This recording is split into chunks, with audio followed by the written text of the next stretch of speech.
இப்போ இப்போ நம்ம பார்க்க போகிறது என்னென்னா, இது வந்து அரச மரத்துலேருந்து வர பூவு.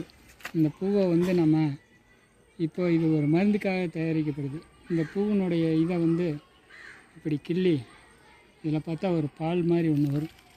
இந்த பால் வர இடத்துல இந்த வண்டுகடி, இந்த இது பூச்சி ஏதாவது கடிச்சிருந்ததுன்னா தடிப்பாக இருக்கும். அந்த இடத்துல ரொம்ப பிப்பு நிறையா இருந்தது அப்படின்னா இதை வச்சு நீங்கள் அந்த அந்த இடத்துல அப்படியே தேய்ச்சிங்கன்னா கொஞ்சம் எரிச்சலாக இருக்கும் அந்த இடம். அப்போ வந்து உங்களுக்கு அந்த பூச்சியினுடைய தன்மை, கடித்த தன்மை வந்து கொஞ்சம் இதாக இருக்கும், வலியாக இருக்கும்.